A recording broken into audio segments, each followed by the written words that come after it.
Of late, there has been no phone which has created the anticipation and excitement of the Apple iPhone 10. We have been using this phone for well over a week now, and we will tell you whether the most innovative phone from Apple in recent times is really a phone you should buy.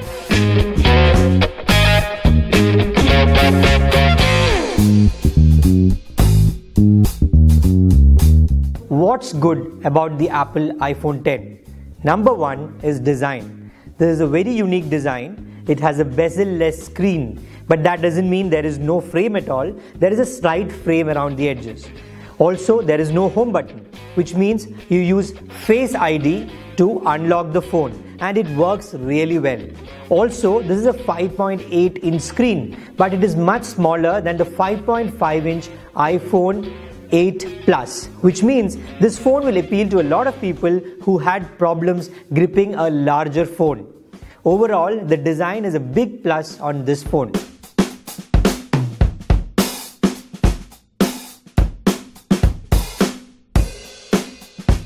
So what next? And it has to be the processing power of the iPhone 10. I don't think it is more powerful than the iPhone 8 Plus, but then it does a lot of things which the iPhone 8 Plus can't. For instance, there is the true depth camera in the front, which reads your face and converts it into a real-time animoji or animation which you can send out as a message. For that, you need really strong processing power, and this phone has no problem doing it.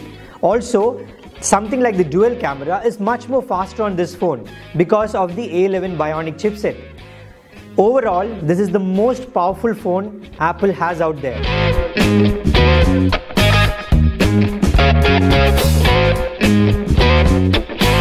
Then let's come to the camera.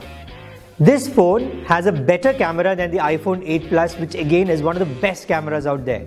Why is this better? Because this gives you a lens with f2.4, and that means it does really well in low light and in overall situations.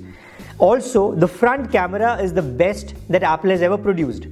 That is because the true depth sensor in the front camera is sort of plotting your face and giving it the kind of contours, which means for the first time Apple is able to do portrait imaging in the front camera also. This might just change the way we take selfies.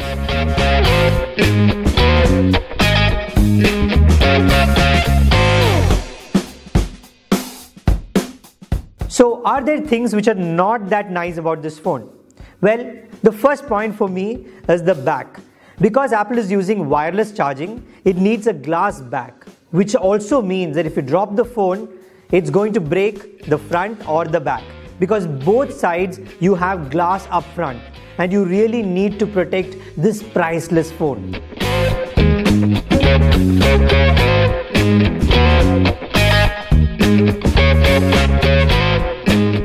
The other thing is the home button, or the lack of it. Apple users are really used to their home button, and there is a lot of muscle memory involved. Here you have to do a bit of unlearning to figure out what the gestures are, though I think the gestures are actually a more natural way of using the phone and navigating on it.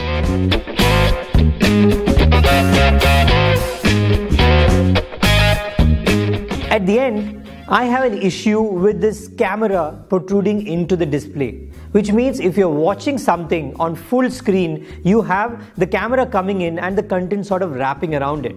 Of course, there is a mode which lets you see video without the camera coming into the display. But you are actually paying for the full screen display here, right?